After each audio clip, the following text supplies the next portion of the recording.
Hello, ladies and gentlemen. This is Professor Sides, and this course is Principles of Macroeconomics. We are in the 10th chapter, Measuring a Nation's Income, specifically GDP. This is the last segment of this chapter's lecture, and we're going to speak specifically to the GDP deflator. Now, remember, we've talked about what is GDP, the definition of GDP. It is a nation's income, it is expenses and revenue that is the result of production. We've talked about real versus nominal. We've talked about the components of GDP, Y equals C plus I plus G plus net exports, C being consumption, I being investments, G being government spending, and then net exports, the difference between what is shipped out, exports, and what is shipped in, imports. And we've talked through all of those different parts of GDP, and now we're going to finish it by speaking to the GDP deflator.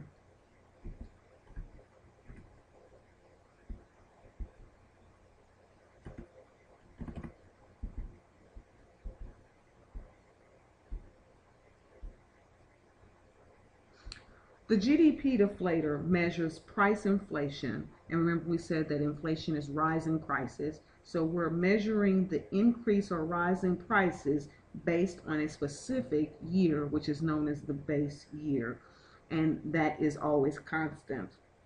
When we calculate, we use a calculation, a formula to measure this price inflation, and the calculation that we use is 100 times nominal GDP divided by real GDP. So from our previous lecture, remember we had the difference for if our GDP was based on pizza and lattes, and we said that in 2011 was our base year, and that in nominal terms, it was the nominal GDP was 6,000.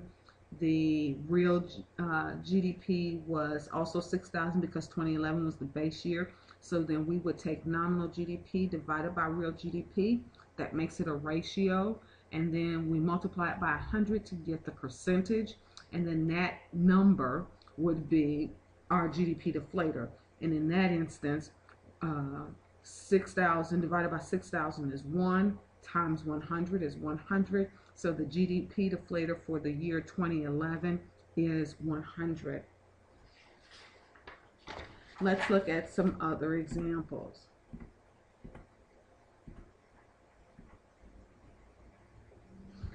Here again, going back to our previous lecture, remember we just went over this one. Nominal GDP was 6,000, real GDP was also 6,000. 6,000 divided by 6,000 is 1. 1 times 100 is 100. So the GDP deflator for 2011 is 100. Going forward, anytime you are looking at data and they give you the GDP deflator and you see 100 for a particular year, that means that's the base year. GDP will always be greater than or less than 100. If it is exactly 100, that year is the base year. And so what we have here is for 2012, nominal GDP divided by real GDP times 100 would give us a GDP deflator for 2012 of 114.6, and for 2013, 128.6. And we computed that again, remember, 6,000 divided by 6,000 times 100, 8,250 divided by 7,200 times 100, 10,008 divided by 8,400 times 100. Now, that's the analysis. Let's talk about the interpretation. What does that mean? If we have nominal GDP and we have real GDP and we know what the deflator is, what does that mean? Well, the deflator, again, deflates the GDP into real terms so that we can compare apples to apples and see if the country really is growing. And since we've deflated the GDP, we can see that in fact the country is growing. It grew from 2011 to 2012 by 14.6%. See how we have 114.6 minus 100 to give us a 14.6% increase. And then we have here for 2013, we saw another increase, 128.6, and then we see that that gave us an additional 12.2%. Now, we see that the economy is growing. It grew the first year by 14%, and then it grew the second year by an additional 12%. We can also take this a step further and say that while the economy is growing, the rate of growth slowed down, because in the first year it grew by 14%, but in the second year it only grew by 12%. So it is what we call decreasing. There was a decreasing increase in our GDP. So it's growing, but it's not growing at a constant or an increasing rate. It is growing at a decreasing rate.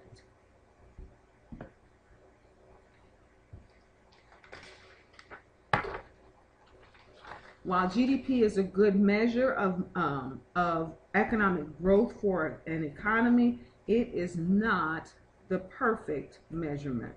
It is not a perfect measurement. Some of the things that GDP does not measure is the quality of your environment. For example, GDP shows that the country or the economy is growing, but at what expense? If you compare 2013 to 1913, it is clearly obvious that the U.S. economy has grown by leaps and bounds. However, if you look at the environment in 1913 and compare it to the environment in 2013, you would see that there is a dramatic change. If you compare 2013 to 1813, there is stark comparative differences, but then you would also see that our environment has also changed as a result of that. GDP does not measure your leisure time, the time you spend hanging out with your friends and your family and your loved ones. You can't put a price on that, and so we can't place value on that, and we can't count that in GDP. And then we have non-market activities. Remember from the definition of GDP, those things that you do at home for yourself, we can't quantify that and count it into GDP. Again, such as child care a parent provides for his or her child at home. So the services that a stay-at-home mom or a stay-at-home dad provide for their children, the services as far as educating their children if they decide to homeschool, the services that they provide if they want to take care of an elderly or aging parent, those do not get counted in the GDP because GDP is unable to quantify or place a value on it. And then the GDP does not place a value on equitable distribution of income. And we see that primarily with government spending. Remember earlier when we talked about government spending, it did not include transfer payments, which is the distribution of wealth, redistribution of wealth. We cannot place a value on it. GDP does not place a value on that. And because it does not place a value on that process of transferring or redistributing, wealth, we do not include that in the GDP. Now, we know that GDP is a good indicator. We know it is not perfect, but why is it important for us to know this value, this statistic? It is important because it is used not only in policy decisions, but having a good, increasing, strong, healthy, vibrant GDP ensures that as a country, as an economy, we can afford better schools. We can afford a cleaner environment, whether or not we choose to. We can afford better health care, whether or not we choose to engage in those benefits. We can afford to have better security, national security. We can afford more things because we are producing and selling more things. And then also,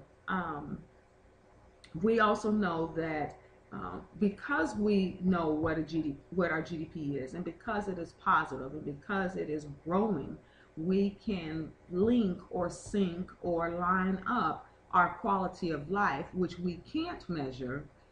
We know that we can it can sync up with a healthy or robust GDP. So while we cannot, when we look at your quality of life and compare it to your grandparents or your great grandparents or your great great grandparents, while we can't measure the quality of life, we can see that there's a positive relationship, a positive correlation between a growing economy, a growing GDP, and the quality of life. Thank you again. This concludes chapter 10. I look forward to speaking to you again with the next chapter. Have a good day.